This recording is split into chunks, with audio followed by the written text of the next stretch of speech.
Full and uncut versions available on Patreon. Check in the description below.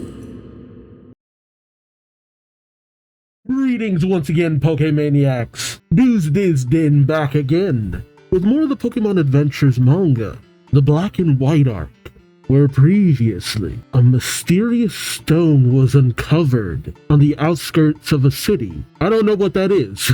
Eventually we'll find out. But as Black continues on with his Pokemon League adventure, he comes across a young girl named White, working on the set of a advertisement. She's kind of a Pokemon handler, working with an agency with specially trained Pokemon for commercials. Black happens upon the shoot and ends up helping out, but this does end up destroying a lot of equipment in the process when he takes on a Galvantula that he ultimately ends up capturing. In order to get Black out of the situation, White steps in with one condition, that Black let her use his Tepig for a few commercials. Ultimately, Black agrees, and Black and White travel for a little bit. They end up in Accumula Town, where Team Plasma, specifically its leader Getsis, is giving a passionate speech about freeing people's Pokemon. How maybe the relationship between people and Pokemon is not what it seems. Several people actually do so, much to Black and White's astonishment. On top of that,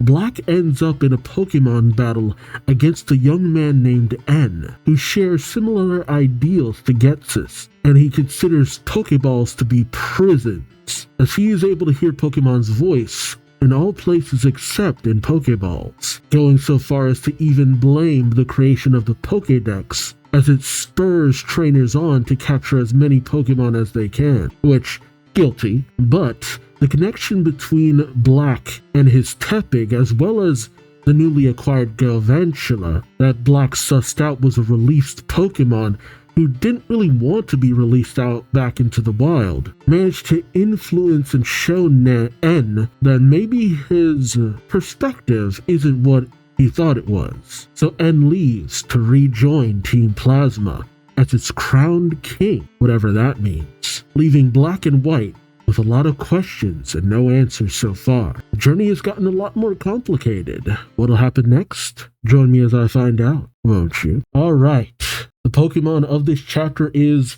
Audino, and it's adventure number 9. Welcome to Stratton City. Or Straighten? Oh, and sure enough, suddenly a wild Audino pops out right in front of Bianca and Chirin. Bianca saying, "Look, a wild Audino. Now where did I, And she reaches into her purse while Chirin and Snively, or I keep calling it Snively because it looks like the character from Sonic Snivy. Watch on Not Plus. Bianca sends out Oshawott after finally finding the Pokeball. We see that they're en route too. And as the battle between Audino and Oshawott commence, Oshawott kind of gets its face stomped in, both figuratively and literally, into the dirt, much to Bianca's shock as she shouts, "No!" As Chirin drags her away, Bianca flails, saying, "Chirin, I lost." Yep, that's about right. She's not as clumsy as the other incarnations, but it's always been a thing that she's not as inept as the other trainers. Chirin says, "Yes, you did. Let's move on, Bianca. I know you like to take things at your own pace, but I had no idea you were such a dawdler. Come on, we have to catch up to Black as soon as possible. We have to warn him to take extra good care of his Pokedex, because it's the only one that's still working. But you keep getting sidetracked. We don't have time to stop and battle every wild Pokemon we run into.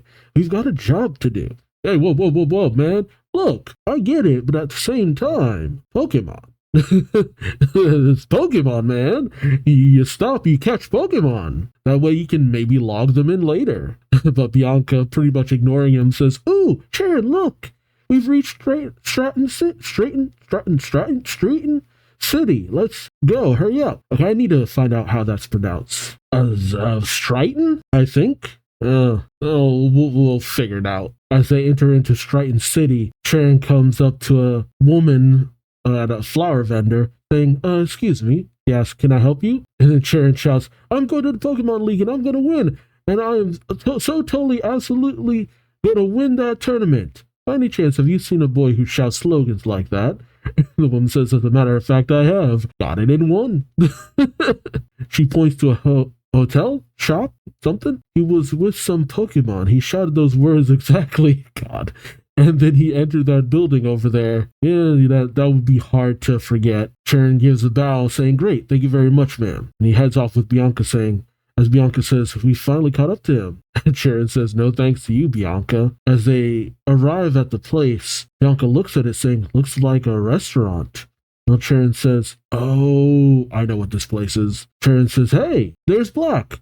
Oh, he's traveling with a girl? As they see Black and White talking things over with their teppings, Bianca gets heated, saying, I can't believe him. He's on a date? He hasn't the foggiest idea how much trouble we took to find him. Well, Sharon says, I don't know about that, Bianca. Doesn't look like a date to me, because it looks like they go from getting into an argument to White taking off. And it doesn't really seem like they're like lovey-dovey, not from what we're seeing. But Bianca, as they watch White walk away, Bianca says, who is that girl anyway? Let's follow her, Sharon. Sharon grabs her by the shoulder, saying, don't be ridiculous. We gotta talk to Black. As they enter, a waitress says, welcome. Our specialty is a range of dishes, especially tailored to the discriminating Pokemon trainer's tastes. The full course meals are, but Sharon says, no thanks. We're just here to see a friend. Black says, oh, and he waves them over, saying, hey, Sharon, Bianca, long time no see. But Bianca gets in his face, saying, don't you long time no see me, Black. Who was that girl? Neck swivel and all. Black is shocked, saying, what? Who, what? Oh, that's White. She runs a talent agency for Pokemon. They perform in movies and TV commercials and stuff like that. Somehow I ended up working for her. Now we travel together. Sharon and Bianca say, what? Bianca says, I don't get it. Not one bit. Well, Sharon doubles down, saying, me neither. Black says, huh? What's not to get? Enter the brothers. Huey, Dewey, and Louie. No, not really. Okay, so it's Striaton. There's Silent, Cress, and Chili. There we go. Had to look a few things up real quick.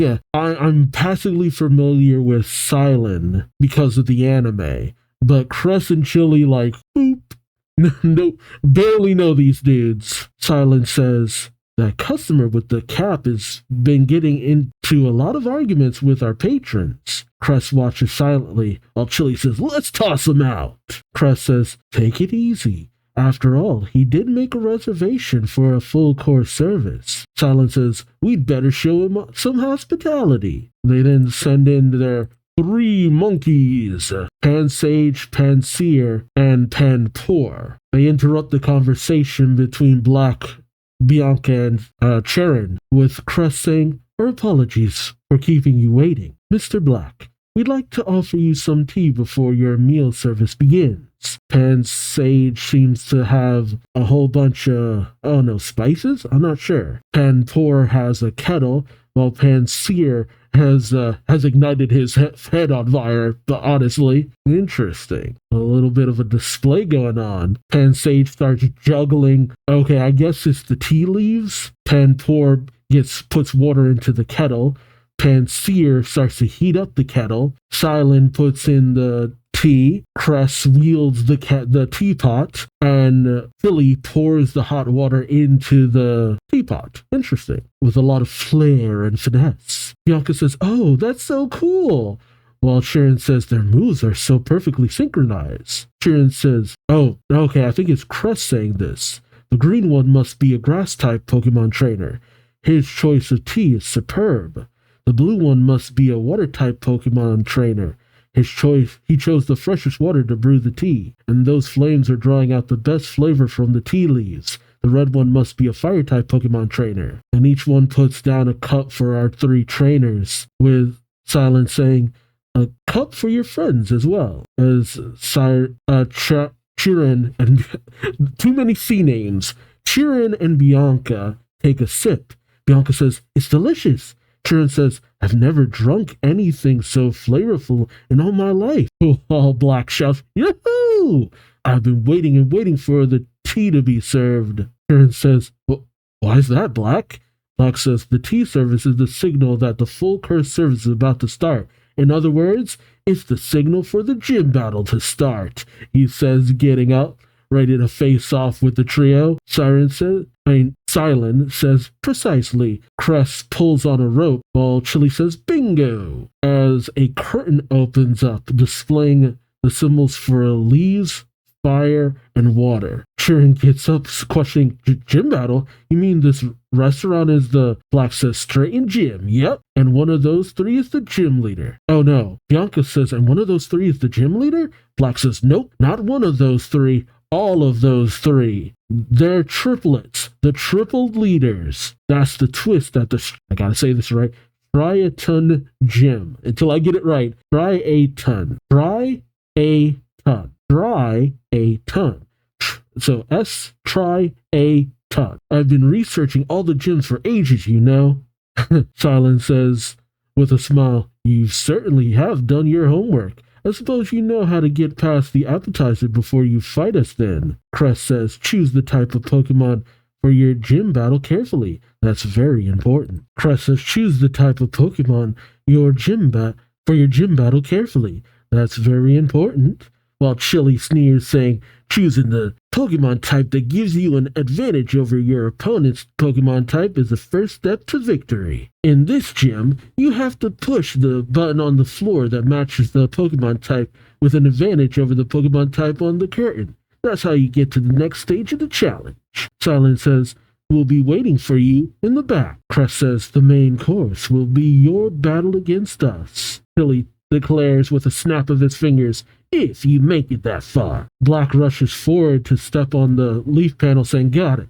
The symbol for the curtain stands for water. The Pokemon type that's strongest against water would be, but before he can step on the leaf symbol, Bianca steps on fire, much to Black's dismay. A beep goes off. Black rushes at her, saying, why did you do that, Bianca? Bianca says, well, fire evaporates water, so I thought fire type would have an advantage over.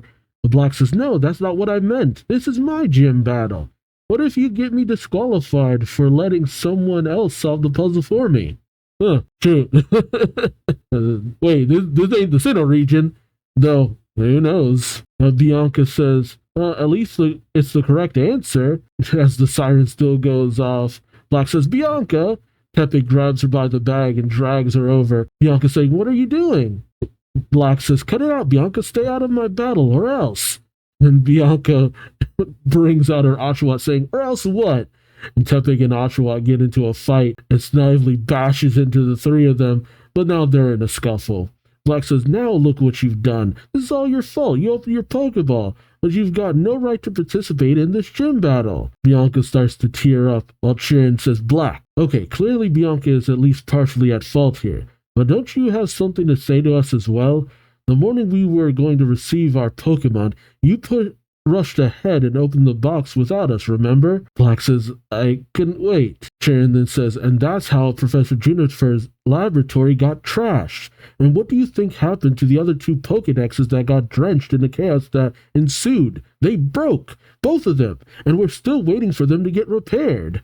Black says, for real? It's dawning on me. This keeps coming up. Black having a tendency to act before thinking, funny enough, because his head's so filled with his dream, which is why he needs the Muna to eat his dream so he can clear his mind, because otherwise he acts rashly and causes a lot more harm than good in a lot of situations. It's not always his fault, but had he waited and allowed the others to arrive beforehand, they could have probably had a better handle on the three Pokemon before they got into a fight. Tepig ran off, the dangerous situation that they ended up in, and even Juniper was going to ask him to not proceed with this because of what happened. Interesting, yeah. And Bianca kind of had no right to get involved, but at the same time, Black hasn't really set a good example of what to and not to do. So, you know what? Good on Sharon for kind of putting him in his place a little bit. It's just like, no. Look, Bianca shouldn't have done what she did, but you also have been in the wrong for a while now. You weren't the only one looking forward to setting out on your journey with the Pokédex, but thanks to you, we weren't able to start on time. To top it off, you didn't even thank Professor Juniper for giving you this opportunity. Correct. And then you took off without saying goodbye to any of us. Also correct. Well, dang. I'm so used to the protagonist not really getting kind of read his rights on a lot of situations that actually having someone just lecture him like this is a little bit like, oh, yeah, oh. But no, plenty of protagonists get lectured sometimes for their rash actions. It's that they have to grow and develop from that in a lot of situations. Sometimes they kind of ignore the lecture, and then you have the times where they actually have to listen because, you created a bad situation. You ended up, halting their journey because of what you did. And it might not have been fully your fault because, the Pokemon got into a fight, but he opened the box without thinking. He was only thinking about himself a lot. Dang. Huh? Well, dang. Chirin then says very sternly, I realize you were really excited that your dream was finally coming true after 9 years, and I'm glad you're enjoying your journey. But you need to consider the feelings of the people around you, too. Shoot. Huh? It keeps coming up. The adult world is, it suffers no fools in a lot of situations. Yes, mistakes can happen, and it's all well and good up to a point. But when you're on your own, taking responsibility for your own actions, you also have to understand when your actions have harmed others. Chirin tells them, your Pokedex is the only one that's functioning properly. Professor Juniper asked us to warn you to be very careful with it. We came after you to pass on her message. But then a monitor comes on with Chili saying, ding dong, because someone other than the challenger participated in the test. You are hereby disqualified. Black then slumps, saying, I knew it. But then Chili says, just kidding. We aren't that strict. We never disqualify somebody over a trivial thing like that. Though Silent and Crest don't seem too happy with the little joke. Chili says, but your friend doesn't have a clue about Pokemon type compatibility, does she? And Bianca sobs. Chili says, she doesn't even know the basics. She's helpless. Why don't you three team up? You can learn as you go along. Crest says, wait a minute. But Chili says, it's okay. Our gym rule is that you have to fight one of us after you pass all the tests, but we're willing to do it if all three of you get here. Black says, do what? Chili tells him, fight a 3 against 3 Pokemon battle.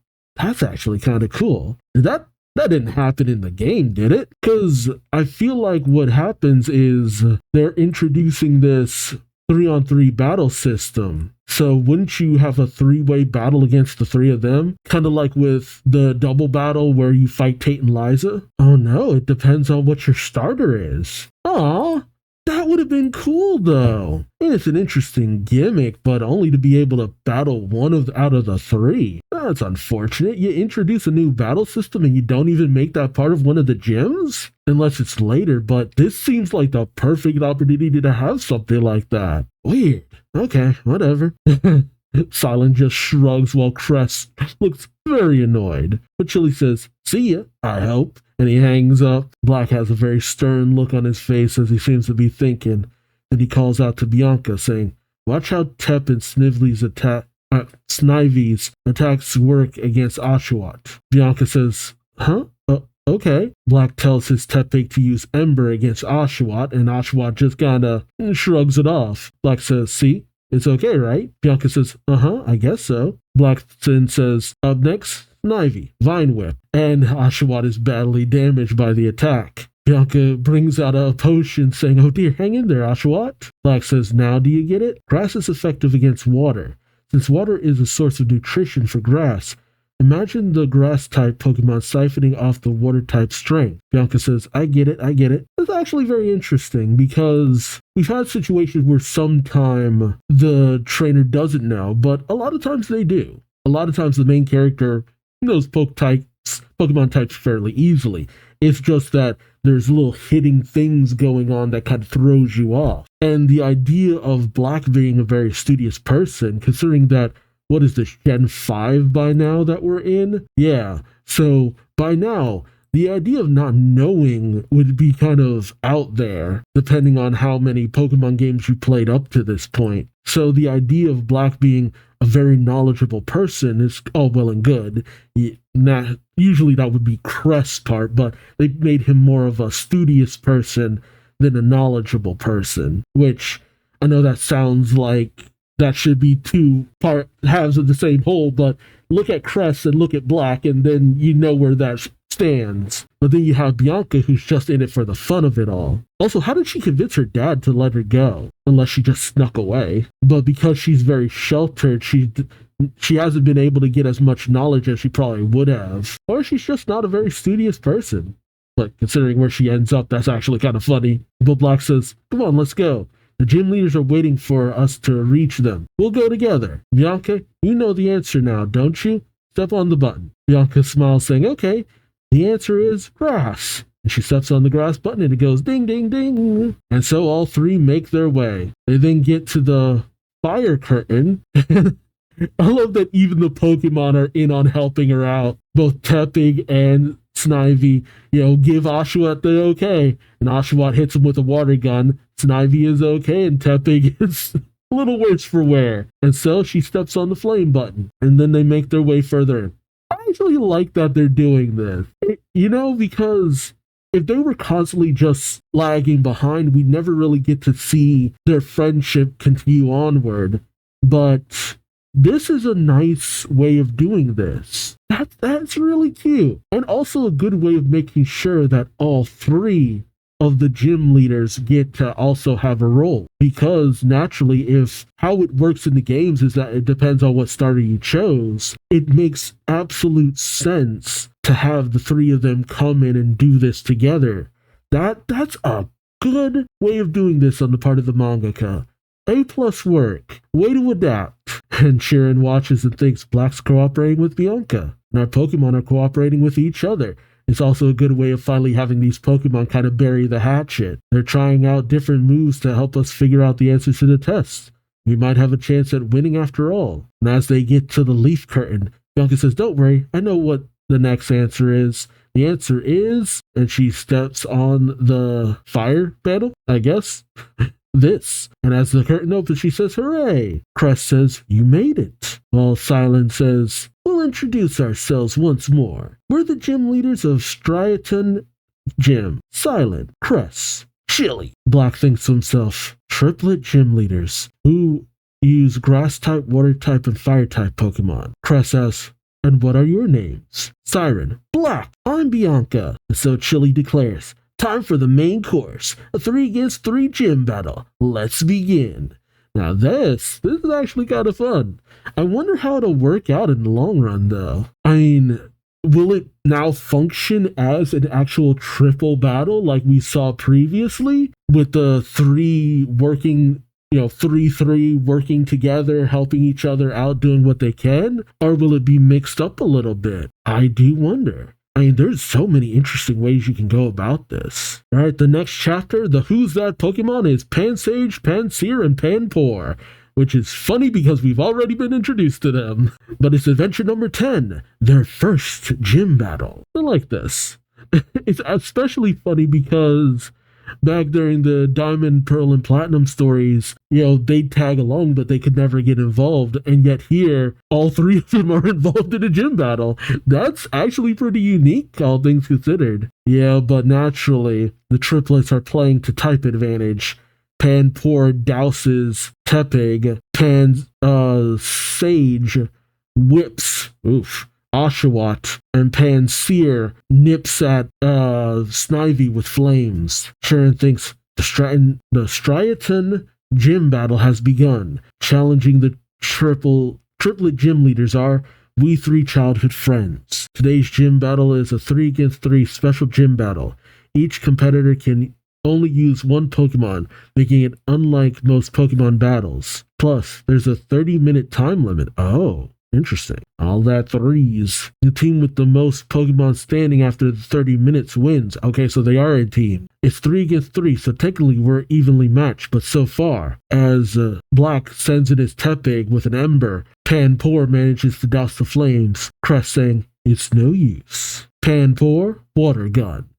And Tepig is knocked back. Bianca calls out, "Oshawott, use Water Gun too." But Silence says, "Well then, Pansage, Vine Whip." And Pansage smacks the taste out of Oshawott's mouth. So Crest sends in Snivy with a wrap, so he understands don't use an elemental attack. But as Snivy manages to bind Pansear, well, it was a good attempt, but Chili says, "So that's your strategy, is it? Fine then, Pansear, incinerate." And it's all over. All 3 of their Pokemon are on the ropes. But Black gives a nervous but confident smile, saying, "They're pretty tough. The way we're lined up, they can attack our Pokemon with the most effective moves." Yep, the lineup is what ranks out the most. Sharon says, "Water-type Panpour against Fire-type Tepig. Grass-type Pansage against Water-type Oshawott. Fire-type Pansear against Grass-type Snivy." Bianca says, "We're at a disadvantage." Black questions,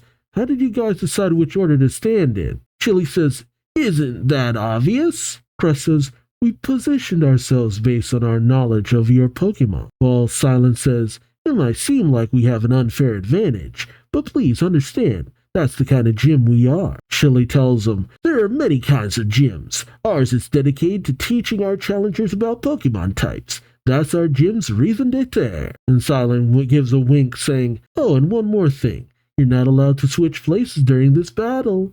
While Chili questions, "You got a problem with that?" But Black smiles, saying, "No one's whining about nothing. I just wanted to understand your strategy, that's all." And he calls out to his friends, "This battle is going to be about dealing with the disadvantage of fighting Pokemon types who have an advantage over our Pokemon types.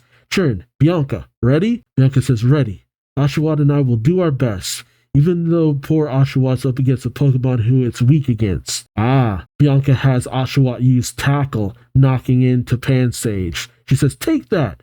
No way are we going to lose." Much to Black's shock, Sharon says, "That's right. Their Pokemon have the advantage, but that doesn't mean our attacks are powerless. If we keep attacking, and we're careful not to sustain too much damage from our opponent's attacks, then we could still win.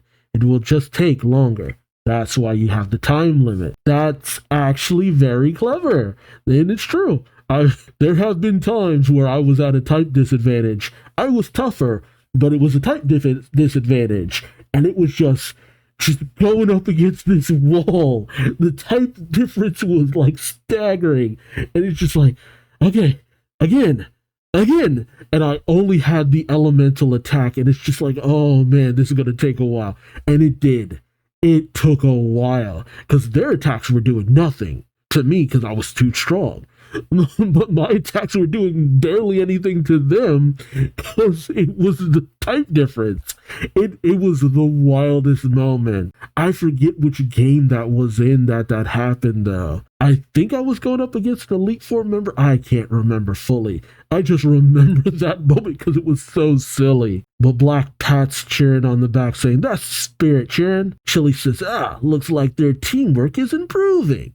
Crest says, "Working together to solve those tests must have taught them how to cooperate better. But when it comes to cooperation," Silence says, "we triplets." And Chili says, "Working together is second, no, third nature for us. Now, work up."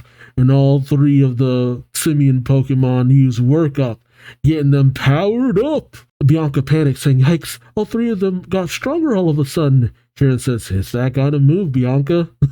Just so matter of fact. But Crest says, "Exactly." Silence says, you can neither dodge nor withstand it." While Chili calls out, "Now for a really powerful attack. Take that!"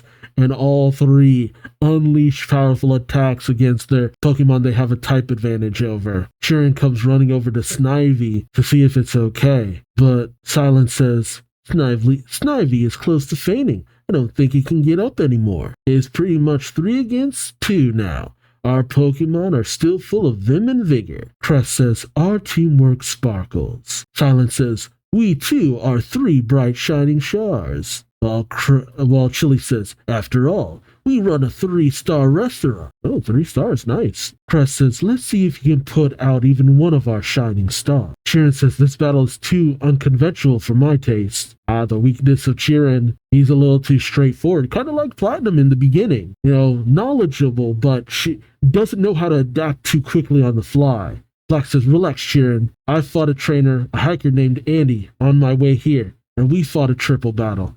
In that battle style, a trainer uses 3 Pokemon. This battle is just like that, except for one little thing. 3 of us are basically standing in a row and fighting 3 single battles separately. Just like a triple battle, the Pokemon we're attacking don't necessarily have to be directly in front of us. Our opponents just need to be in range of our attack. Yep. So yeah, it did end up coming back into play. So basically, what I wish this gym was actually like in the game is what they're using for this, because why would you introduce a mechanic and not use it? That's my only thing. But, so I guess you use that against the Shadow Triad then, right? Silence says, you certainly studied hard. While Chili tells him, so that would make this battle, Crest says, a trio battle. If we were to give it a name, that is. Chirin says, fine, Black, but what's your strategy? Black is a bit at a pause, while Bianca raises her hand saying, oh, I've got it. Chirin says, Bianca, not again. But Bianca puts her hand in front of his face saying, there's something I've always wanted to try. Oshawott charge. And as Oshawott charges in, it's hit point blank in the stomach with a vine whip by Pansage. I actually love the monkeys' names. If I remember correctly, I did not like their evolved forms though. But Chirin calls out, oh no! But Oshawott seems to have withstood the attack. Chirin saying, Oshawott defended against the attack using its scallop? Oh, yep. And Bianca cheers, hooray! But Oshawott, well, the mad button has been hit. Oshawott takes off its scallop. The 3 monkeys start to go, uh-oh. And Oshawott chucks it scallop, and it goes flying through the air and manages to, almost like a boomerang, hit Pansage, downing it. Is it done? Crest says, an attack using Oshawott's scallop soaked in water. Silent looks at Chili saying, apparently that was has a powerful effect on fire-type Pokemon like Pansear. Chili says, that really steams me up. Oh, Chirin says, you're amazing, Bianca. Black says, Bianca saved the day. Bianca gives a peace sign saying, now it's even again, 2 against 2. Silent says, but you can only use that trick once, now that we've seen it. And he has Pansage use Vine Whip to destroy the scallop. Dang. Chirin says, it smashed Oshawott's scallop. Silent says, I've heard an Oshawott scallop is like a person's fingernail. It'll grow out again, but not before this battle is over. Ooh. Pansage then wraps up Oshawott and slams it into the wall. Dang! Hard hitting. As Pansage and Panpour high five, Silent says, now it's 2 against 1. Pansage and Panpour move in on Tepig, but as Panpour uses Water Gun, Tepig jumps out of the way, unleashing Ember upon Pansage, but Pansage jumps out of the way. It's almost like Monkey in the Middle. Silent says, oh my, Tepig decided to attack Pansage. You must know it doesn't stand a chance against Panpour. Crest says, but, and as Tepig is hit by Water Gun, it almost looks like it's done for. Silent says, 30 seconds left, while Chili says, Tepig's on the verge of fainting. Looks like we'll win exactly when the time runs out. All 3 of their Pokemon are down, and Pansage and Panpour are still going strong, so it's 2 against 0 and victory. But Chili notices something. Tepig seems to be doing something, and he questions, what are you doing? Oh, he's feeding something to Snivy and Oshawott. Silent says, they're eating Pansage's leaves? They fell off Pansage's head during the battle. And all 3 are back in action. Are you serious? That is such an ultimate downfall to that Pokemon. To have Pansage be able to just shake off these little leaves that can rejuvenate like that. Is that typical? Hold on. The leaves on his head can alleviate exhaustion. Oh, it's part of its Pokédex entry. Okay, yep. The manga always uses Pokédex entries. Dang. Well, ain't that just a kick in the teeth? And with all three of their Pokemon rejuvenated and the timer running out, Black says, "We won! It's 2 against 3 now!" And Chirin says, "But how, Black?" Well, Bianca says, "I don't get it. What just happened?" Well, Black pulls out his Pokédex saying, "Look," and it reads, "Pansage, the grass monkey Pokemon. This Pokemon dwells deep in the forest. Eating a leaf from its head risks weariness away as if by magic." Well, dang. I love that the Pokédex actually plays such an important role in the manga, because it almost never does in the anime or the games. Most of the time, it's just like, yeah, it's interesting information, but it never usually comes into play. But here it's just like, nah, the Pokédex entry always comes into play. You get new information in the Pokédex, you better believe that's gonna come into play, baby. And Silent nervously says, "You found out about that too, did you?" Black says, "Yep. We are at a disadvantage thanks to our Pokemon types and lack of battle experience. So I've been on the lookout for something that might help us. Ever since we started working on an appetizer for our test." Chirin says, "You won by using your Pokédex. I had no idea it could be so handy in battle. Well done, Black." And Black blushes, saying, "Oh, but you've got it all wrong. I felt really bad about breaking the other 2 Pokédexes. I just wanted to prove that I was putting the one that's still working to good use." And so, shockingly enough, all three hand over the gym badge, the trio badge. Crest saying, "Whatever the motive, you won the battle. You've done well. Here you go." Silence says, "The symbol of your victory and proof of your Pokemon trainer skill." Chili says, "The trio badge." And so, all three have the trio badge. That's cute. And so we pick up with Black waiting by a fountain for Bianca and Chirin. Ah, I'm glad there's only one person with a C name now. Black says, "What took you guys so long?" Bianca says, "Chirin kept thanking them over and over for the gym battle and apologizing for something or other." Black says, "He always did have super good manners ever since you were a little kid." Chirin says, "That's true." Bianca says, "Hey, Black, Professor Juniper wants to keep in contact with you. So do we." Black says, "Sure, I understand. Here, I'll give you a cross transceiver. Here's one for Chirin, too." Bianca says, "Wow, cool. What is it?" What is it? Oh, so he got like multiple for that little job he did. Nice. I love how they worked that in. Black says, "A communication device. The company I worked for hired out Pokemon to act in a cross-transceiver TV commercial, and they gave us a lot of samples. Maybe you've seen an ad on TV already. Tep acted in a TV series, too. Some show named The Days of Our Pokemon." Bianca says, "I've seen it. I've seen it. Wow. So you really do work for a Pokemon talent agency. At least now we can call him whenever we want, huh, Chirin?" Enter White, saying, "Sorry to keep you waiting. How did your gym battle go?" Well, she gets to meet them officially. Black says, "Hi, boss. It went great. My 2 friends here fought by my side." White says, "Oh, hello. I'm White. I represent the BW agency. If you're in showbiz, don't hesitate to call." Chirin takes the card saying, "I'm Chirin." Bianca says, "Bianca. Oh, she really does run a talent agency," as she looks at the card. Black says, "Well, I better get going." And as Black waves off Bianca and Chirin, Bianca waves him back. He calls, "Bye, Chirin. Bye, Bianca. Thanks a lot. See you soon." But later, Bianca then asks Chirin, "What's Black's cross-transceiver number?" And Chirin panics, saying, "His what? You didn't ask him, Bianca?" Bianca says, "No." And he goes running out saying, we gotta find him again." It's funny, because I know that in the games, if I'm correct, it was that Chirin was usually 1 step ahead. Bianca was always 1 step behind.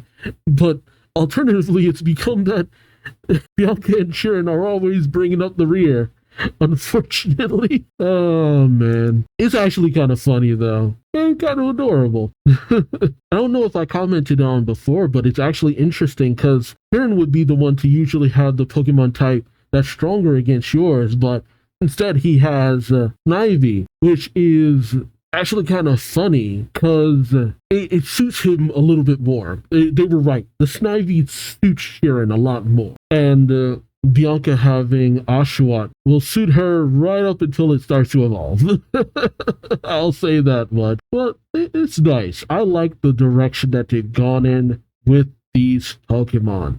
It's actually really fun. Alright, and the final chapter of this volume and this video, with the Who's That Pokemon being Watchdog, it's adventure number 11, Battle at the Dream Yard. Yeah, I remember seeing something about some place called the Dream Yard when I was looking up about Striaton City. It looked weird. We're already in. Okay, we're in a battle. We see a ferocious-looking Liepard facing off against Black and his Tepig. Ooh, catch it. Black says, now, Tep. And Tepig goes in with Rock Smash, instantly downing the Liepard. Nice. Good stuff. Black says, wow, nice job, Tep. You did that move well. And he rubs Tepig's head. White comes out of the brush saying, are you done, Black? Did you win? Black says, yep. There's one step into the tall grass and we're already surrounded by wild Pokemon. This is the perfect place to hone our Pokemon battle skills. He then tells all of his Pokemon, okay, then, now that we've had our battle, let's do our thing. He breathes in deeply, and he and his Pokemon shout to the heavens. Except for Muna. Black says, I'm going to the Pokemon League. I'm really gonna win. While White covers her ears. Reigning champion, Elite Four, ready or not? Only for Muna to come into his line of sight all of a sudden. Oh, she seems to be attracted to something. She's floating off. Or he. I keep thinking that Muna is a female because of the eyelash looking thing. But I know that his Musha is male. He calls out, hey, Musha, we're in the middle of renewing our pledge, Musha. Come back here. We'll start over. But Musha is floating away. He says, hey, where are you going? Come back here. He goes chasing after in the tall grass as White calls out to him. Black goes shifting through, but something comes upon him. Oh. He catches a faint glimpse as he's knocked over the head. Jeez. He comes to, White calling out to him. She says, oh, I'm so glad you've regained consciousness. You fainted. I'd never have been able to carry you by myself. And as Black gets up, White says, but fortunately they pass by, and Black says, they? And we see, oh yeah, it's the one lady, Fennel, and a little girl named Amanita? Huh, okay. Also in a lab coat. Fennel says, hello, I'm Professor Fennel, and this is my assistant, Amanita. Nice to meet you. Amanita says, nice to meet you. And Fennel drags him along before Black can get a word in edgewise. As Fennel says, that's right. As you can see, I'm a scientist. Would you like to know what I'm researching? Of course you would. I'll show you this way. Oh, God. This is just people in general in this world. He shows off a device saying, this is my laboratory. And my research topic is Pokemon trainers and dreams. Well, That's right on the money, huh? Black is perfect for this. Both people and Pokemon have dreams. If we could harness the energy of those dreams, the possibilities are endless. We could create a system that gathers data about trainers from around the world. Our own dreams keep growing bigger and bigger. See? Isn't it amazing? He says, patting White violently on the back. White says, I'm not quite sure what you're talking about, but it sounds like really something, doesn't it, Black? Black grabs his hat saying, thanks for your help, but I'm worried about Musha. I've got to go find Musha. But as he grabs his hat, his Pokedex falls to the ground. Fennel says, oh my, that's... And Amanita says, a Pokedex? Amanita says, are you from Professor Juniper's Pokemon lab by any chance? Fennel says, I went to university with Professor Juniper. And this Musha you're talking about, could it be? Black says, yep, that's right. Musha is my nickname for my Muna. Fennel says, a Muna. I knew it. I was right. Listen. She pulls him in close. Muna is a Pokemon who is deeply connected to my research on dreams. Black says, that doesn't surprise me. Musha and I have been together for a very long time, and Muna are dream eater Pokemon. They evolve into Musharna, drowsing Pokemon. I named mine Musha after researching what it evolves into. Fennel and Amanita clap saying, cool. White says, would you like to help us look for Musha? Hey, Black, you can show your appreciation by introducing them to Musha. Black, uncertain, says, okay, I guess. Fennel says, we'd be thrilled to join you. Overjoyed, in fact, glad to help. And as they make their way to the tall grass, Black says, it's so dark out now. White says, how will you see Musha? Fennel shouts, I have a rough idea where your Pokemon might be. Muna floated off in this direction, as if it were being lured away. It's likely Musha went to the Dream Yard. Which, that That doesn't quite look how I saw it in the game. Fennel, as they make their way through a hole in the wall surrounding it, Fennel says, "This way." Black says, "Hold it. This is where I got attacked when I chased after Musha. You'd better be careful." Fennel asks, "Was it a Pokemon that attacked you?" Black says, "I don't know, but judging from the size of its head, it's awfully big. Be careful, Tep." But as they look inside, they see something glowing. Black rushes over with Tepik, saying, "Over there, let's go." As they see 3 members of Team Plasma, all holding Black's Muna. Black calls out, "That's Team Plasma. What are you doing? Let go of my Musha." The grunts say, "Your Musha? I don't approve of such talk. Pokemon aren't belongings, you know. Why don't we ask this Muna how it feels? Don't you hate being ordered around by humans? Don't you long to return to the wild and roam free?" Black says, "There's no need to ask. Just take a look at Musha. Musha is struggling to get away from you because it wants to come back to me." But as he rushes in, he's smacked away again. He hits the ground hard. One of the grunts say, "How dare you tread on the dream yard?" Fennel calls out to Black, and as Black struggles to get up, the Plasma member says, "The dream yard used to be a factory. The people who worked here chased their dreams night and day to create something. All that's left now is that dream. This Muna was lured here by their dream. It chose to come to the dream yard of its own free will. We only wish to help this Pokemon fulfill its mission here, and to witness with our own eyes how it responds to this dream." Fennel says, "I understand completely. I want to know too. I want to see too." White calls out to Professor Fennel, annoyed. Fennel says, "Sorry, I got carried away for a sec there. Who are these people anyway?" White says, "Team Plasma, a group of activists traveling around delivering speeches like this. Set your Pokemon free. Only then shall humans and Pokemon truly achieve equality." Fennel says, "That's a rather extreme stance." White says, "No matter how genteel they appear and how politely they express their views, I simply cannot trust anyone who uses force against someone they disagree with." But as Black confronts the invisible enemy, he says, "What kind of enemy is this? I have to get past it to defeat Team Plasma and save Musha. And how can I do all 3 of those things at the same time? I have to think." He thinks, I forgot to think. But all his mind is filled with is win the Pokemon League. Black panics, saying, "It's no use. I can't think of anything else." But because of this, Muna is attracted to his dreams and struggles in the grasp of the Plasma grunts. They say, "What's gotten into you?" but are knocked back by Muna's power. And she glomps onto Black's head. Fennel says, "Muna is eating Black." Amanita says, "What?" Well, White says, "Muna's eating Black's dreams, to be exact. Black's head is full of his dream of winning the Pokemon League, so he can't focus on anything else. His Muna is eating up his dreams so he can clear his thoughts, let his mind go blank. Totally blank." Black thinks, "Blank. Oh, I didn't even think it was the watchdog. I forgot about the watchdog." Black says, thinks blank. "The clues right under my nose are flowing into my mind."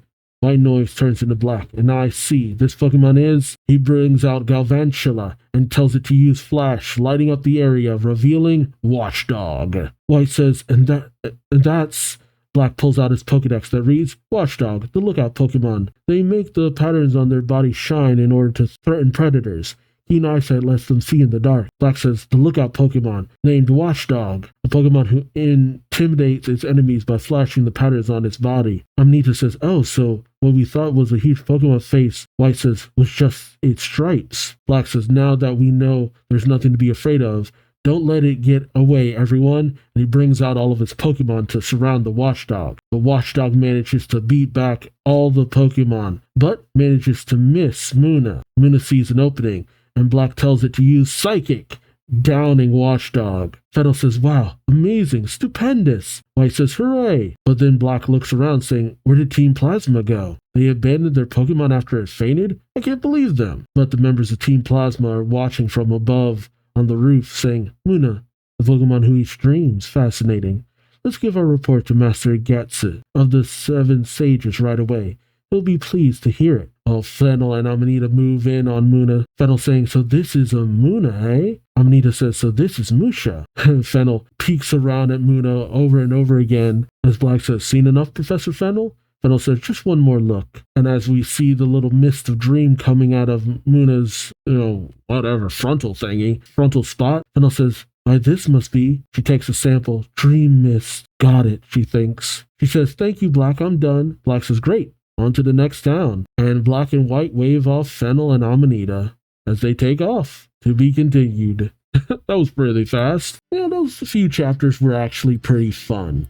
I got a lot out of the whole face-off between Black, Bianca, and Chirin against Silent, Chili, and Crest. Just the triple battle was fun, seeing how that operated, especially considering they decided to go in their own direction rather than in the games in order to make sure to show off the 3 gym leaders and the whole typing thing. And, everybody got to know everyone else. Though I do wonder, what did Team Plasma get out of Muna? I mean, Fennel was one thing, but what would they want with Muna specifically? And man, the Dream Yard, that has a different design in the game. No, it's an abandoned factory in the game. But where is it that it looks like it has a different look? I guess it's just the anime. Okay, no. So that was the anime that it looks like some energy just exploded. Huh, how weird. I wonder if that'll ever come back into play. And the idea of a dream yard. Well, let me know your thoughts on this episode in the comment section below. Like, comment, subscribe if you enjoyed the ride. Thank you so much for watching. And until next time, I've been Duuz-Diz-Din, and I hope to see you later. So then, take care. Bye-bye.